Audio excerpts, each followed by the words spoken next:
facts, not fancies. Questioner. You say that whatever you see is yourself. You also admit that you see the world as we see it. Here is today's newspaper with all the horrors going on. Since the world is yourself, how can you explain such misbehavior? Maharaj. Which world do you have in mind? Questioner. Our common world in which we live. Maharaj.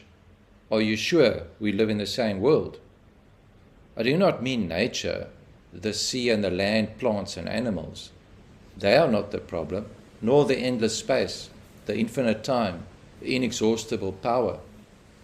Do not be misled by my eating and smoking, reading and talking. My mind is not here. My life is not here. Your world of desires and their fulfillments, of fears and their escapes, is definitely not my world.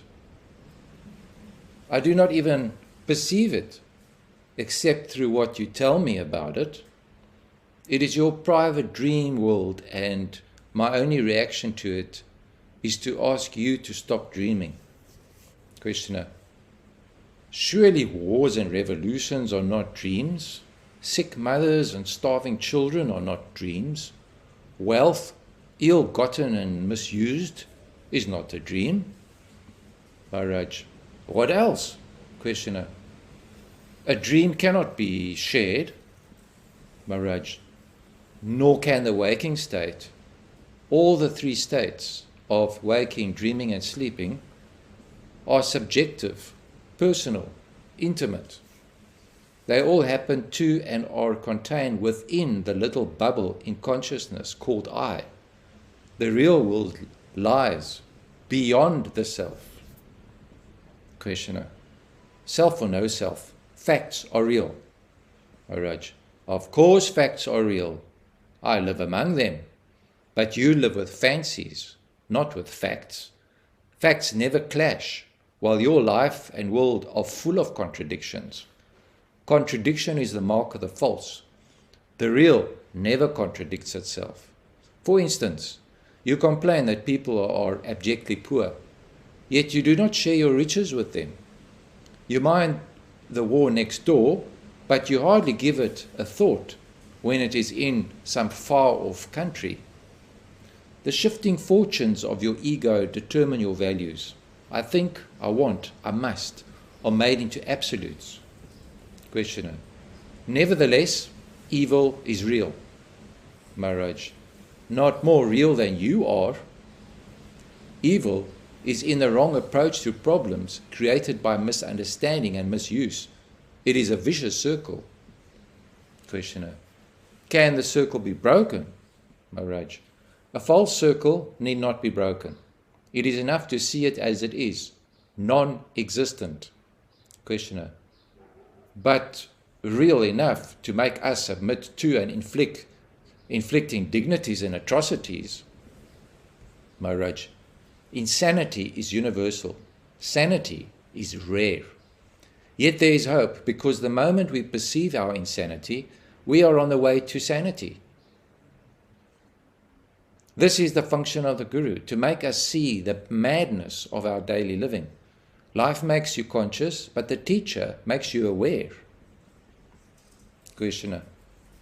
Sir, you are neither the first nor the last. Since immemorial times, people were breaking into reality. Yet how little it affected our lives. The Ramas and the Krishnas, the Buddhas and the Christs have come and gone, and we are as we are, wallowing in sweat and tears. What have the great ones done, whose lives we witnessed? What have you done, sir, to alleviate the world's thrall? Maharaj. You alone can undo the evil you have created. Your own callous selfishness is at the root of it. Put first your own house in order, and you'll see that your work is done. Questioner. The men of wisdom and of love who came before us did set themselves right, often at a tremendous cost. What was the outcome? A shooting star, however bright, does not make the night less dark. Maharaj, to judge them and their work, you must become one of them. A frog in a well knows nothing about the birds in the sky. Questioner, do you mean to say that between good and evil there is no wall? Maharaj, there is no wall because there is no good and no evil. In every concrete situation, there is only the necessary and the unnecessary. The needful is right, the needless is wrong. Questioner, who decides? Maharaj, the situation decides. Every situation is a challenge which demands the right response. When the response is right, the challenge is met and the problem ceases. If the response is wrong, the challenge is not met and the problem remains unsolved. Your unsolved problems, that is what constitutes your karma. Solve them rightly and be free. Questioner, you seem to drive me always back into myself. Is there no objective solution to the world's problems? Maharaj, the world problems were created by numberless people like you, each full of his own desires and fears. Who can free you of your past, personal and social, except yourself?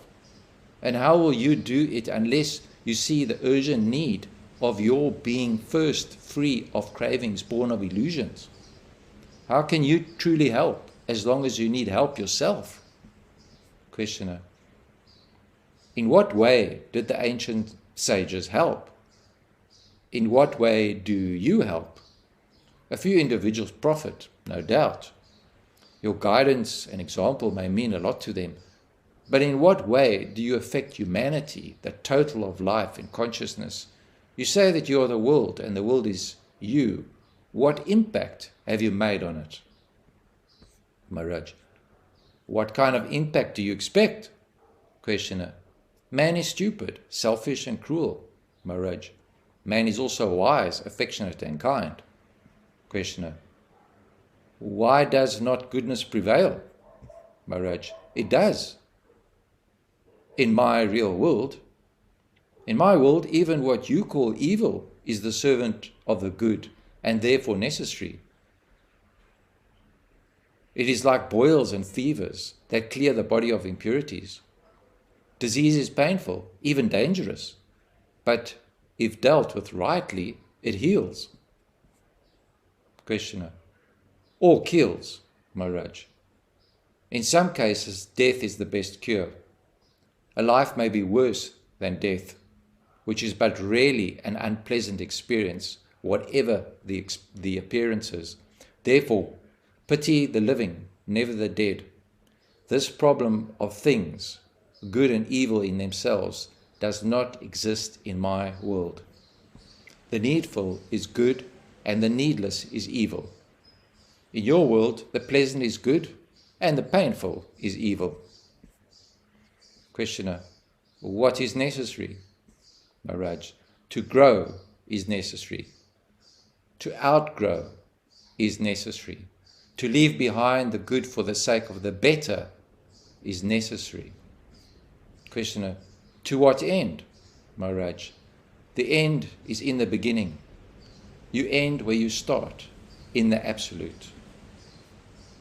Questioner, why all this trouble then, to come back to where I started? Maharaj, whose trouble? Which trouble? Do you pity the seed that is to grow and multiply till it becomes a mighty forest? Do you kill an infant to save him from the bother of living? What is wrong with life? Ever more life. Remove the obstacles to growing and all your personal, social, economic and political problems will just dissolve. The universe is perfect as a whole, and the parts striving for perfection is a way of joy. Willingly sacrifice the imperfect to the perfect, and there will be no more talk about good and evil. Questioner, yet we are afraid of the better and cling to the worse. Maharaj, this is our stupidity, verging on insanity.